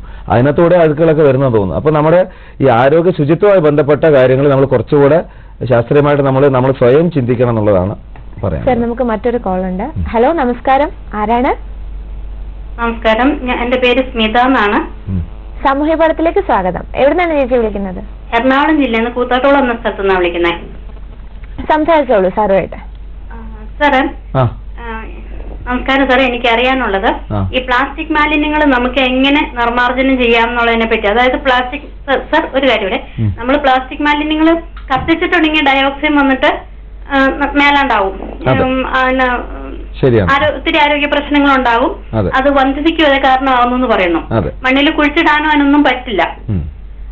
പിന്നെ അത് എന്ത് ചെയ്യാൻ പറ്റും? ഞങ്ങൾക്ക് എങ്ങനെ വീട്ടില് സാധാരണ നമ്മുടെ കുടുംബങ്ങളിൽ ഉണ്ടാവുന്ന മാലിന്യങ്ങളെ എങ്ങനെ നമുക്ക് നശിപ്പിക്കാൻ പറ്റും? ഇതാണ് സാർ എനിക്കറിയേണ്ടത്. അതെ, അതായത് ഒരു പ്ലാസ്റ്റിക് കവർ കത്തിച്ചു കഴിഞ്ഞാൽ 10 പേരെ കൊല്ലാനുള്ള വിഷം അതിനകത്തുണ്ട്. ഇതാണ് ശാസ്ത്രം പറഞ്ഞിരിക്കുന്നത്. അപ്പോൾ അതുകൊണ്ട് നമുക്ക് കത്തിക്കാൻ ഒരിക്കലും സാധിക്കില്ല, കത്തിക്കാൻ പാടില്ല, ഉറപ്പാണ്. പിന്നെ ബാക്കി വേറെ എന്ത് ചെയ്യാം എന്ന് ചോദിച്ചു കഴിഞ്ഞാൽ, ഒന്ന് നമുക്ക് വാങ്ങിക്കുന്നതിന്റെ അളവ് കുറയ്ക്കുക എന്നുള്ളതാണ്. നമ്മുടെ കയ്യിൽ എപ്പോഴും ഒരു തുണിസഞ്ചി കൊണ്ട് നടക്കുന്നതാണ് ഏറ്റവും നല്ലത്. അല്ലെങ്കിൽ വേറെ ഏതെങ്കിലും സഞ്ചികൾ കയ്യിലുണ്ടെങ്കിൽ ഇതിന്റെ ഉപയോഗം, വീട്ടിലേക്കുള്ള വരവ് കുറയും. പക്ഷെ നമുക്ക് ഇപ്പോൾ കടയിലൊക്കെ നമ്മൾ നേരത്തെ പണ്ടത്തെ പോലെ അല്ലല്ലോ. പണ്ട് പോയിക്കാൻ നമുക്ക് അളന്ന് നോക്കി സഞ്ചിക്കകത്ത് ഇട്ട് തരും. ഇപ്പൊ നമ്മളെല്ലാം പാക്കറ്റിലാണ് വാങ്ങിക്കുന്നത്. ഉഴുന്നായിക്കോട്ടെ, പയറായിക്കോട്ടെ, പരിപ്പായിക്കോട്ടെ, എല്ലാം പ്ലാസ്റ്റിക് കവറിലാണ് വരുന്നത്. അപ്പൊ നമ്മുടെ വീട്ടിലൊക്കെ ചെയ്യുന്നത് കുറേയൊക്കെ അങ്ങോട്ട് വാരിക്കൂട്ടി ഒരു സൈഡിലേക്ക് ഇടും. ഇപ്പോൾ പഞ്ചായത്ത് മുനിസിപ്പാലിറ്റിക്കാരുണ്ടെങ്കിൽ വരുന്ന സമയത്ത് അങ്ങോട്ട് നമ്മളങ്ങ് തള്ളി വിടുക ചെയ്യുന്നത് കൂടുതലും. പക്ഷെ നമുക്ക് ചെയ്യാവുന്ന ഒരു കാര്യം, ഇപ്പോൾ നമ്മൾ റോഡ് നിർമ്മാണത്തിൽ ഈ പ്ലാസ്റ്റിക് വേസ്റ്റുകൾ നല്ലതുപോലെ ഉപയോഗിച്ച് തുടങ്ങിയിട്ടുണ്ട്. നമുക്ക് അതിലേക്ക് വേണ്ടിയിട്ട് പഞ്ചായത്തുകളും നഗരസഭകളൊക്കെ പ്രത്യേക താല്പര്യം എടുക്കുകയാണെങ്കിൽ ഇതിനെ പൊടിച്ചിട്ട് അതിനെ ടാറിന്റെ കൂടെ മിക്സ് ചെയ്തിട്ട്, അല്ല ബിറ്റുമിൻ അറിയാലോ, അതിന്റെ കൂടെ മിക്സ് ചെയ്തിട്ട് നമുക്ക് റോഡ് നിർമ്മാണത്തിന് ഉപയോഗിക്കാം. പിന്നെ നമുക്ക് നമ്മുടെ വീട്ടിൽ ചെയ്ത വേറെ ഒരു ചെറിയൊരു പൊടിക്കെന്ന് വെച്ചാൽ, വീടിന്റെ ടെറസ് നമുക്ക് ലെവൽ ചെയ്യാൻ വേണ്ടിയിട്ട്, കൂരയായിട്ട് നിൽക്കുന്ന ഭാഗം ലെവൽ ചെയ്യാൻ വേണ്ടിയിട്ട് പ്ലാസ്റ്റിക് ബോട്ടിൽസ് നമ്മൾ ആദ്യം കളക്ട് ചെയ്തു. മൊത്തം കോൺക്രീറ്റ് നിറയ്ക്കുന്നതിന് പകരം, കോൺക്രീറ്റ് നിറച്ച് ചിലപ്പോൾ വീട് പൊളിഞ്ഞു പോകും. അപ്പോൾ അതുകൊണ്ട് പ്ലാസ്റ്റിക് ബോട്ടിൽ എടുത്തിട്ട് വായു കടക്കാത്ത രീതിക്ക് നല്ലപോലെ അതിന്റെ ടാപ്പ് വെച്ച് അടച്ച് അതിനെ ലെവൽ നിരത്തി, ചെങ്കല്ലിന് പകരം, ഇഷ്ടികയ്ക്ക് പകരം ഈ പ്ലാസ്റ്റിക്കിൽ അടുക്കി വെച്ചിട്ട് ബാക്കി സൈഡ് ചുറ്റും നമ്മുടെ സിമെന്റ് കൊണ്ടുള്ള മട്ടി നിരത്തിക്കൊണ്ട് ലെവൽ ഗ്രൗണ്ട് ആക്കിയിട്ടുണ്ട്. നല്ല ഈടമുണ്ട്, ഉറപ്പുമുണ്ട്. അപ്പൊ കുറെ വേസ്റ്റ്, നമ്മുടെ വീട്ടിനകത്തുള്ള വേസ്റ്റ് തന്നെ നമുക്ക് വീണ്ടും ഉപയോഗിക്കാനായിട്ട് പറ്റും. അതുപോലെ ഒട്ടനവധി ഉപയോഗങ്ങളുണ്ട്. ഇനി തീർത്തും പറ്റാത്ത സാഹചര്യത്തിലാണെങ്കിൽ ഇപ്പൊ നമുക്ക് വൻകിട കെട്ടിടങ്ങളും മാളുകളെല്ലാം വരുന്ന കാലമാണ്. അപ്പോൾ നാട്ടിലുള്ള കംപ്ലീറ്റ് മാലിന്യങ്ങൾ എടുത്തു കഴിഞ്ഞാൽ പോലും നമുക്കൊരു വലിയൊരു മാളുകൾ ഉണ്ടാക്കുന്ന അടിയിലുള്ള ബേസ്മെന്റിന് വേണ്ടിയിട്ട് ഒരു ചെറിയൊരു അറ ഉണ്ടാക്കിയിട്ട് അതിനകത്തിട്ട് ലാൻഡ് ഫില്ല് ചെയ്ത് തന്നെ നമുക്ക് ഉപയോഗിക്കാനായിട്ട് പറ്റും. അല്ലെങ്കിൽ ഇതിനെ നമ്മൾ അത് ഇഷ്ടിക രൂപത്തിലാക്കി എടുക്കാൻ പറ്റും പ്ലാസ്റ്റിക്കുകൾ മുഴുവനായിട്ട്. അപ്പോൾ അത് തൊഴിൽ സംരംഭം എന്നുള്ള നിലയ്ക്ക് ചെയ്യാം. കുറച്ചുകൂടെ സേഫ്റ്റി ആയിട്ട് ചെയ്യേണ്ട കാര്യമാണ്. അല്പം ചൂടാക്കിയിട്ട് അതിനൊക്കെ സർക്കാരിന്റെ വക സഹായം ഉണ്ടെന്നാണ് അറിഞ്ഞത്. അപ്പൊ അത്തരത്തിൽ ഇതിന് പ്ലാസ്റ്റിക് മാലിന്യ നിർമ്മാർജ്ജനത്തിനുള്ള വികസിത രാജ്യങ്ങൾ ചെയ്യുന്ന കുറെ മെത്തേഡുകൾ ഉപയോഗിക്കാം. പിന്നെ അതുപോലെ ചെടികൾ മുളപ്പിക്കാൻ വേണ്ടിയിട്ട് ഉപയോഗിക്കാം. ഉള്ളതിനെ തന്നെ നമുക്ക് പല പ്രാവശ്യം, പല ആവർത്തി നമുക്ക് ഉപയോഗിക്കാനായിട്ട് പറ്റും, മാറ്റിമറിച്ച് ഉപയോഗിക്കുന്നു. ഞങ്ങളുടെ വീടിന്റെ പരിസരത്ത് കർണമി അമ്മ എന്ന് പറഞ്ഞിട്ട് ഒരു അമ്മയുണ്ട്. അവര് ഈ പ്ലാസ്റ്റിക് കൂടുകൾ, നമ്മളിപ്പോൾ വലിച്ചെറിയാൻ പാടില്ല എന്ന് പറയുന്ന പ്ലാസ്റ്റിക് കൂട് എടുത്തിട്ട് അതിനെ കീറി അതിനെ നൂല് പോലെ ആക്കിയിട്ട് അതിനെ വെച്ച് സഞ്ചികളും അതുപോലെ വാനിറ്റി ബാഗും ഒക്കെ ആയിട്ടുണ്ടാക്കിയിട്ട് നാട്ടുകാർക്കൊക്കെ കൊടുക്കുന്നുണ്ട്. അതൊക്കെ ഇങ്ങനെ ഒരു നല്ലൊരു കലാപരമായിട്ട് അതിനെ മാറ്റിയെടുക്കാൻ പറ്റും. ലോകത്ത് ഒരു സാധനം മോശം എന്ന് പറയുന്ന സാധനം ഉള്ളതായിട്ട് നമുക്കറിയില്ല. മാലിന്യം എന്ന് പറയുന്നത് ഏതെങ്കിലും ഒരു വസ്തു അതിന്റെ സ്ഥാനത്ത് നിന്ന് മാറി നിൽക്കുമ്പോൾ അത് മാലിന്യമായിട്ട് മാറും. അപ്പൊ ആ മാലിന്യമായി മാറുന്ന സാധനത്തിന് നമുക്ക് ഉപയോഗമുള്ള ഒരു സാധനത്തേക്ക് അത് മാറ്റിക്കഴിഞ്ഞാൽ വീണ്ടും അത് ഉപയോഗിക്കുന്ന ഒരു വസ്തുവായിട്ട് മാറ്റിയെടുക്കാൻ പറ്റും. അങ്ങനെ നമുക്ക് ഏതൊരു വസ്തുവിനെ നമുക്ക് മാലിന്യത്തെ അല്ലാത്ത രീതിയിലേക്ക് ആക്കിയെടുക്കാനായിട്ട് സാധിക്കും. നോക്കാം. ഒരു ചെറിയ കാര്യം ചോദിച്ചോട്ടെ. ഞാനൊരു ഗ്രാമപ്രദേശത്ത് സാധാരണ ഒരു വീട്ടമ്മയാണ്. അപ്പൊ എന്റെ സാറി പറഞ്ഞ കാര്യങ്ങളെല്ലാം കറക്റ്റ് ആണെങ്കിലും എനിക്കത് അപ്ലൈ ചെയ്യാൻ പറ്റില്ലാത്തൊരവസ്ഥയുണ്ട്. ഞാൻ സാധാരണ ഒരു വീട്ടമ്മയും കൂടുകളെല്ലാം കൂടി ഇപ്പൊ ഞങ്ങളുടെ പഞ്ചായത്തിൽ നിന്നും കളക്ട് ചെയ്യുന്നില്ല. ഞാൻ അന്വേഷിച്ചതാണ്. അപ്പൊ ഞങ്ങളിത് ഞാനിപ്പോ ചെയ്യുന്നത് ശരിക്കും കത്തിക്കുക തന്നെയാണ് ചെയ്യണത്. അയ്യോ പാവം. എനിക്ക് വേറെ നിവൃത്തിയില്ല സാർ. നമുക്ക് വലിച്ചെറിയാൻ നിവൃത്തിയില്ല. കളക്ട് ചെയ്ത് വെച്ചിട്ട് ഇപ്പൊ മഴയൊക്കെ പെയ്ത് കഴിഞ്ഞാൽ അതിനകത്ത് വെള്ളം നിന്ന് പിന്നെ കൊതുകായ കാര്യങ്ങളായി അതങ്ങനെ.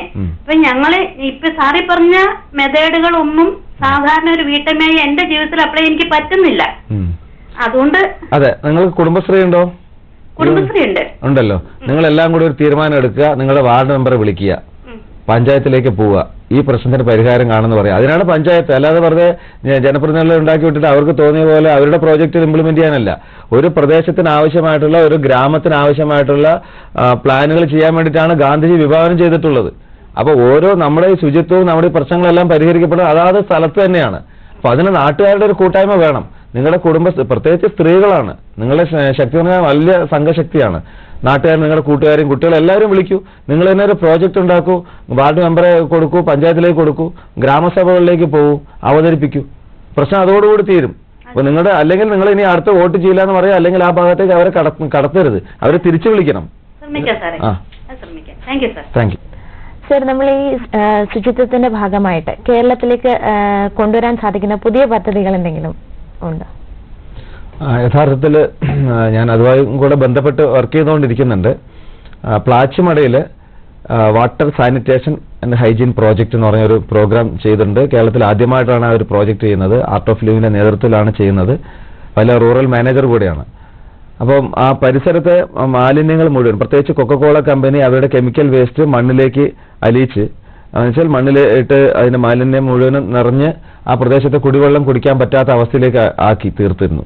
അപ്പോൾ ആ പ്രദേശത്ത് ജനങ്ങൾ കുടിക്കാൻ വേണ്ടിയിട്ട് ദൂരസ്ഥലങ്ങൾ പോയും അവിടെ നിന്ന് കിട്ടുന്നതിനകത്ത് മാലിന്യമായി കഴിയുമ്പോഴത്തേക്കും പലതരത്തിലുള്ള ആരോഗ്യ പ്രശ്നങ്ങൾ വന്ന് കുറേയധികം ആളുകൾ മരിച്ചുപോയി, പലതരത്തിലുള്ള ഗുരുതരമായ ആരോഗ്യ പ്രശ്നങ്ങളുണ്ട്.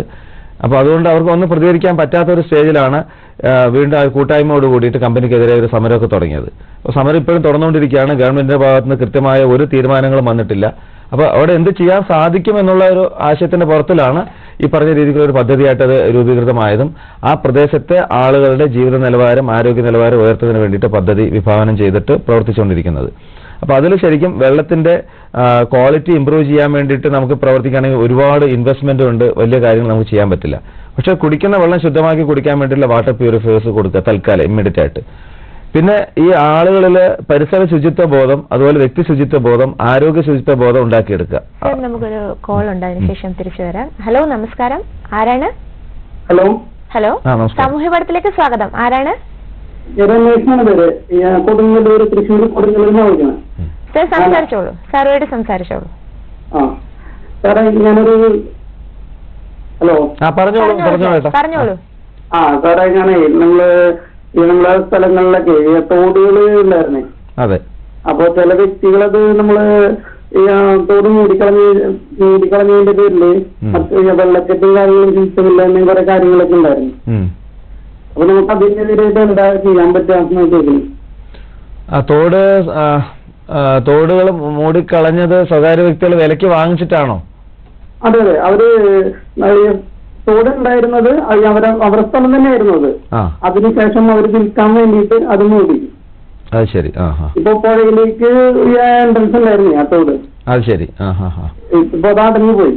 അപ്പൊ അത് ഒരു 3 കൊല്ലത്തോളായിട്ടുണ്ടാവും. അത് ശരി. നമുക്കത് പഞ്ചായത്തിൽ ഞാൻ നിരവധി തവണ പരാതി കൊടുത്തെങ്കിലും അവരൊരു നടപടി എടുത്ത് കണ്ടില്ല. നമുക്ക് വേറെ എന്താ ചെയ്യാൻ പറ്റുക അതിനെതിരായിട്ടൊന്ന് ചോദിക്കാം. അതില് അപ്പൊ അതുകൊണ്ട് ഇപ്പൊ മാലിന്യങ്ങളെല്ലാം മറ്റു സ്ഥലത്ത് കെട്ടി നിന്നിട്ട് മറ്റു നാട്ടുകാർക്കെല്ലാം വലിയ ബുദ്ധിമുട്ടായി മാറുന്നു. അതല്ലേ പറഞ്ഞത്? ബുദ്ധിമുട്ടുണ്ട്. അതെ അതെ, ഓക്കെ. അല്ല, അതിൽ നമുക്ക് ആ നാട്ടുകാരെ സംഘടിക്കാന്നുള്ളതേ ഉള്ളൂ. ഇപ്പൊ നമ്മൾ മൊത്തം പറഞ്ഞു വരുന്നത് നാട്ടുകാരുടെ കൂട്ടായ്മയിലൂടെ മാത്രമേ നമുക്ക് പ്രശ്നങ്ങൾ പരിഹരിക്കാനായിട്ട് പറ്റുള്ളൂ. ഇപ്പൊ ഗവൺമെന്റിനും ചെയ്യാനുള്ള ബുദ്ധിമുട്ടുണ്ട്. മറ്റൊരാകുമ്പോൾ സ്വകാര്യ വ്യക്തിയുടെ സ്ഥലത്തൂടെ പോകുമ്പോൾ അതിന് അവരുടെ ഒരു അധികാരം ഇതൊക്കെ ഉണ്ടല്ലോ. പിന്നെ നമുക്ക് അവരുടെ രാഷ്ട്രീയ സ്വാധീനം, പണത്തിന്മേലുള്ള ആ ഒരു സ്വാധീനം, ഇതൊക്കെ വെച്ചുകൊണ്ടുള്ളതൊക്കെയാണ് ഇവർ ചെയ്യുക മിക്കവാറും. പിന്നെ വില്ലേജ് ഓഫീസിൽ ആരെങ്കിലൊക്കെ സ്വാധീനിച്ചിട്ട് അവരുടെ സ്ഥലം അല്ലാതാക്കി മാറ്റുക, അല്ലെങ്കിൽ കൃഷിഭൂമിയെ കരഭൂമിയാക്കി മാറ്റുക, അങ്ങനെ കുറെ സംഭവം നടക്കുന്നുണ്ട്. അങ്ങനെയാണ് എല്ലാം നികത്തപ്പെട്ട് പോയിക്കൊണ്ടിരിക്കുന്നത്. അപ്പൊ അതിന് നമുക്ക് വിവരാവകാശ നിയമപ്രകാരം അതിന്റെ അവസ്ഥയെക്കുറിച്ച് കൃത്യമായിട്ട് അറിയണം. ഈ തോട് യഥാർത്ഥത്തിൽ അവരുടെ തന്നെയാണ്, അവരുടെ സ്വന്തം സ്ഥലത്തുകൂടെ ആണെങ്കിലും ഈ തോടിന്മേൽ അവർക്ക് അവകാശമുണ്ടോ എന്നുള്ള കാര്യം നമ്മൾ അറിയണം. അപ്പോൾ അല്ലെങ്കിൽ ഒരു 5 വർഷം മുമ്പിൽ അതിന്റെ സ്ഥിതി എന്താ, സ്റ്റാറ്റസ് എന്തായിരുന്നു, 10 വർഷം മുമ്പ് എന്തായിരുന്നു, ഇപ്പോഴത്തെ സ്റ്റാറ്റസ് എന്താണ്.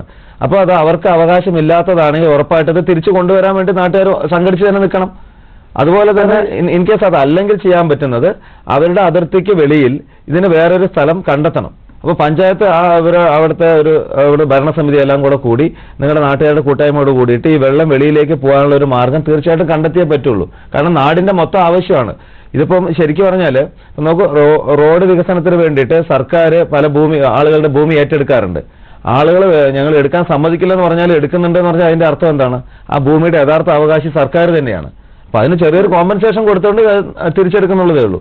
എന്ന് പറഞ്ഞ പോലെ യഥാർത്ഥത്തിൽ നികുതി അടച്ചു എന്ന് പറഞ്ഞതുകൊണ്ട് അത് സ്വന്തം ഭൂമി ആവുന്നില്ല, അത് സർക്കാർ ഭൂമി തന്നെയാണ്. ആ സർക്കാർ ഭൂമി അത് ഏറ്റവും പൊതുജനത്തിന് ഗുണമുള്ള രീതിയിലേക്ക് ആക്കി മാറ്റണം.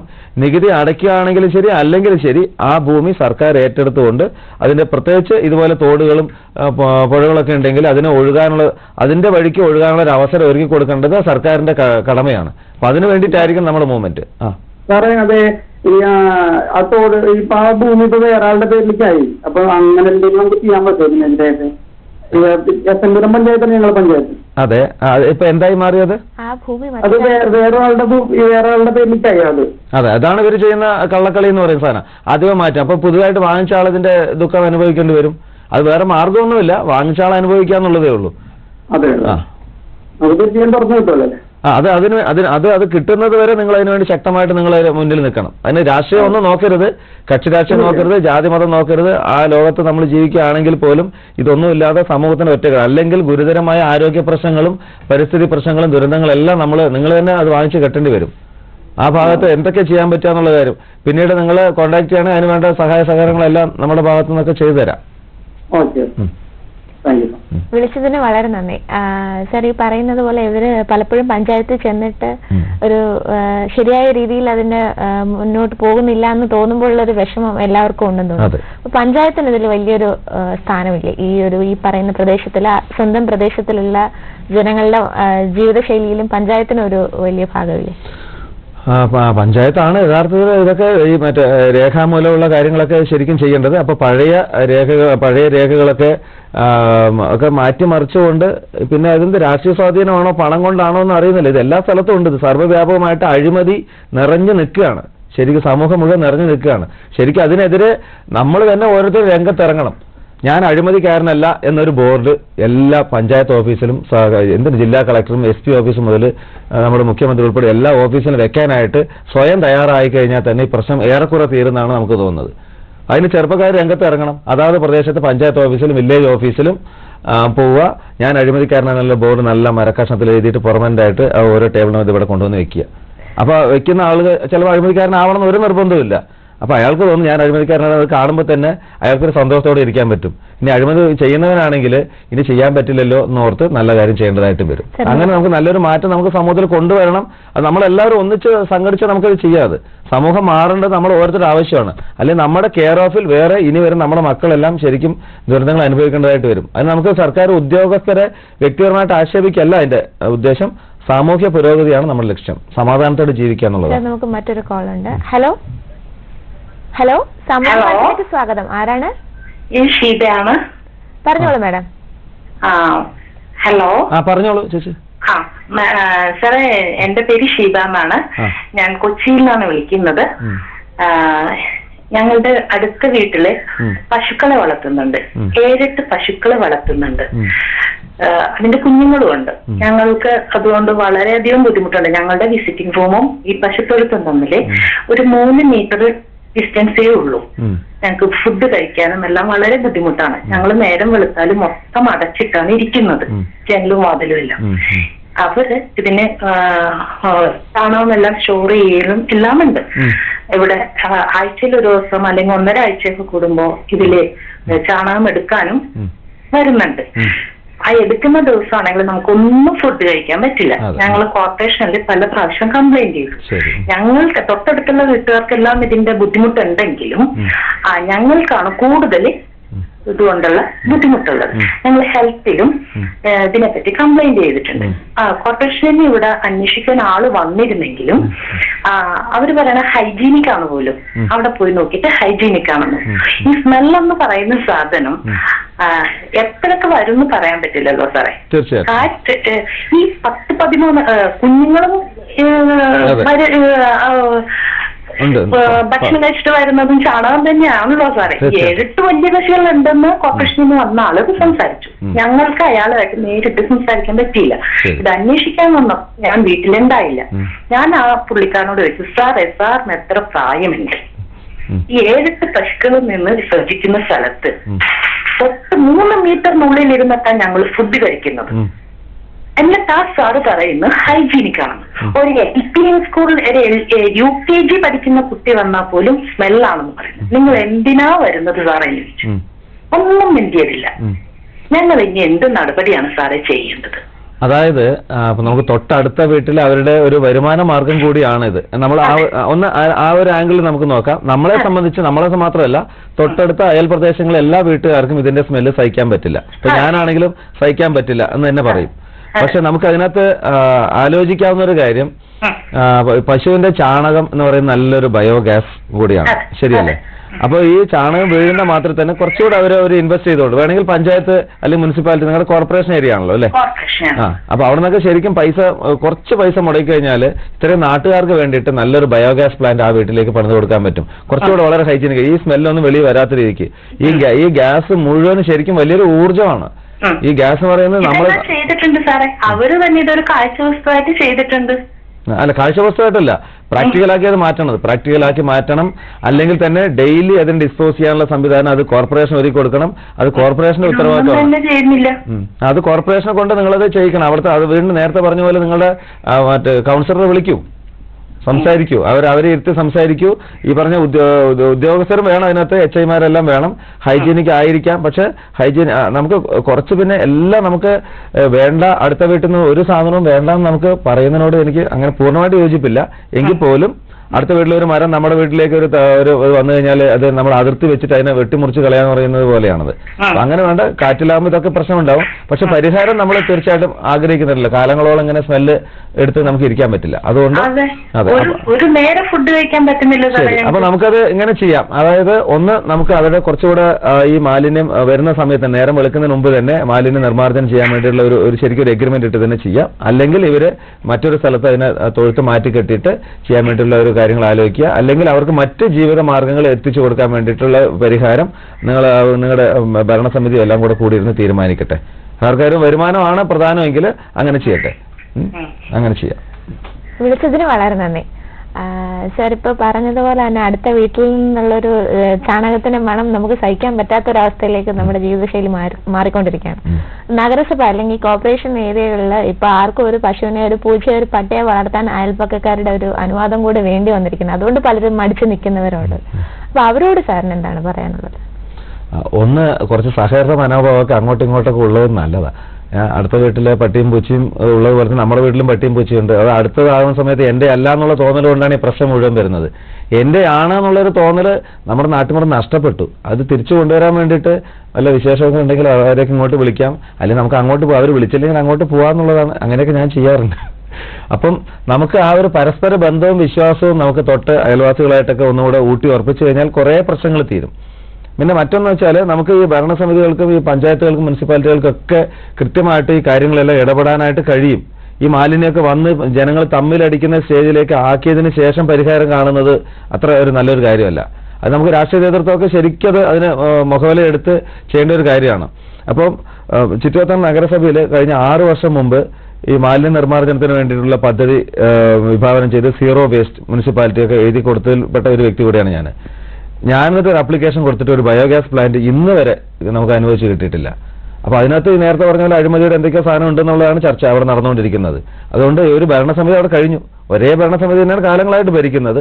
നാളെ ഇതുവരെ നടന്നിട്ടില്ല. ഈ ഭരണസമിതിയെങ്കിലും നടത്തുമോ എന്നുള്ള കാര്യം എനിക്ക് ഇപ്പോഴും അത്ഭുതത്തോടെ ഇരിക്കുന്നുണ്ട്.